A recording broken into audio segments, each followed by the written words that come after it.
Hello again. This video is part of my series on how to navigate scenes in Stratuscape. It's called Auto Flip, excuse the graphic. And it is in a sense a workplace safety announcement. Auto flipping, which is unique to Stratuscape, automatically reverses the color palette when you look at the back side of a scene. As I said, it is unique to Stratuscape and, as you will see, it's something you do not want to turn off. You find the Auto Flip button here on the Wave Field tab, and as you can see,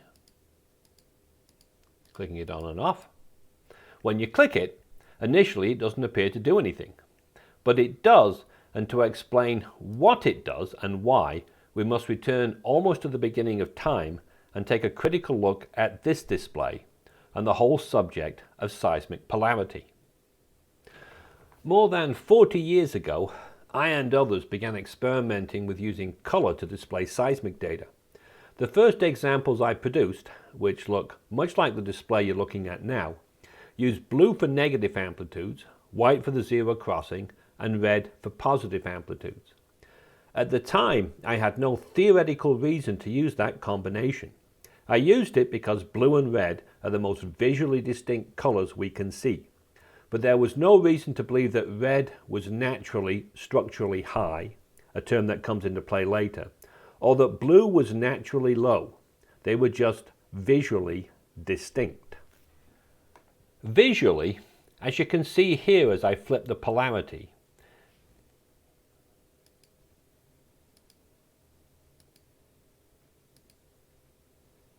it doesn't make a significant difference whether blue is high or red is high. The display is basically a chromatic square wave, a term that was thrown at me the first time I showed an example to an interpreter. Red high, blue high. Wasn't important. If you knew the polarity of the display, you would be fine. But that, of course, wasn't the end of the story.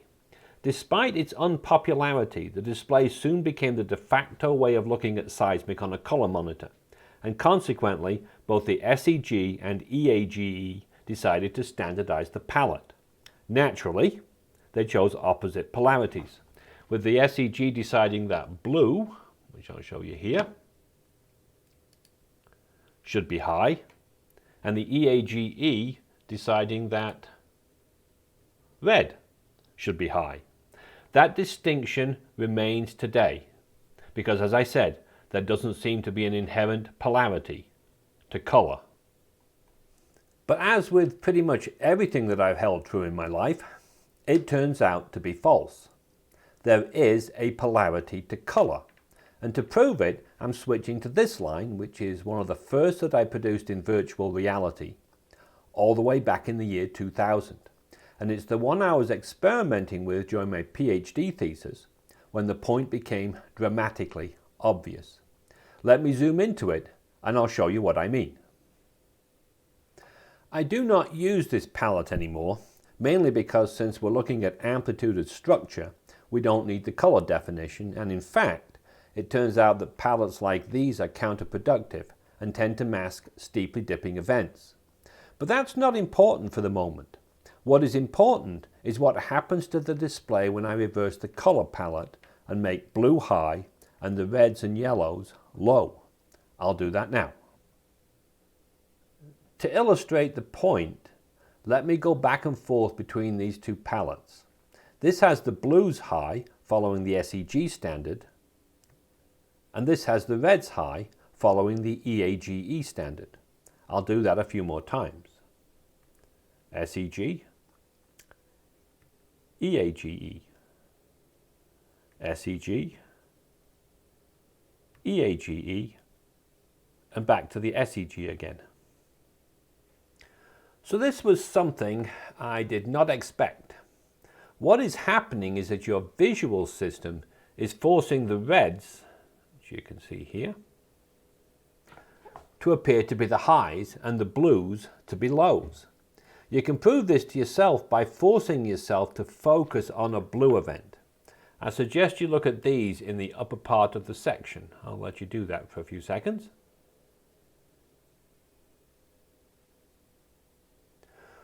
If you do, the blue restores back to being high in your perception.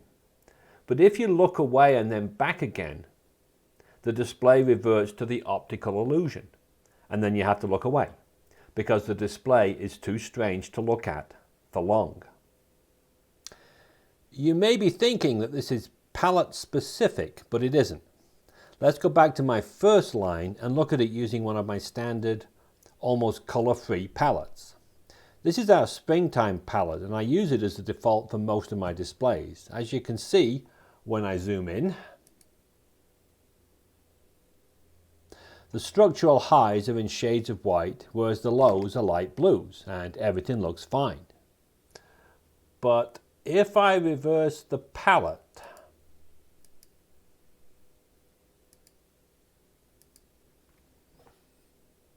and have the blues as a structural high, the optical illusion rears its visually confusing head. Again, so let's turn that on and off. There you go, back to normal. And, can't look at that for too long. I don't normally use this palette, but I'll leave it on because the effect is even more dramatic than using our standard Springtime palette, which you can see here.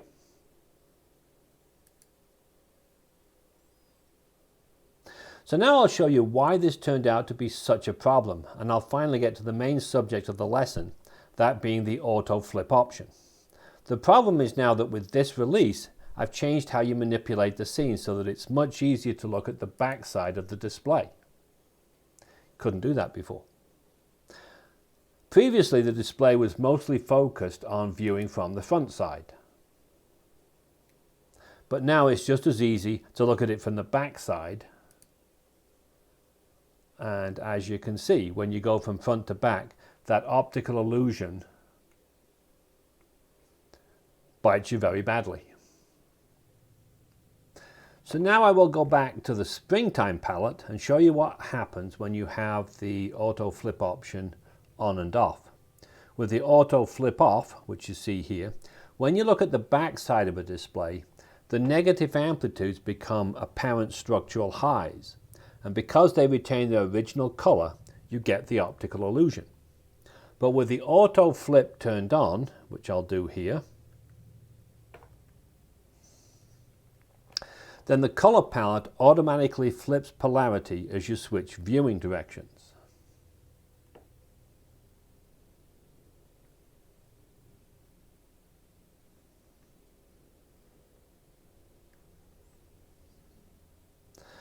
So the palette in this case stops being amplitude related and becomes associated with structural highs and lows, which of course changes polarity as you flip from front to back. What this says is that you must think about color differently on a Stratoscape display.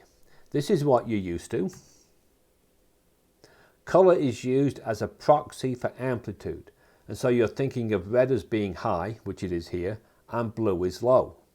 But we do not use that distinction with Stratoscape displays. Here, white is structurally high, and blue is structurally low. And we keep that distinction whether positive amplitudes are high or negative amplitudes are high. I agree that this is a new way of thinking about amplitude, but believe me, the alternative is not that pleasant. So that, in a nutshell, is the auto flip option.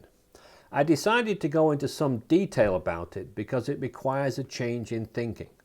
This optical illusion has been a problem since the very earliest days of virtual seismic reality, and there's simply no way around it using color palettes.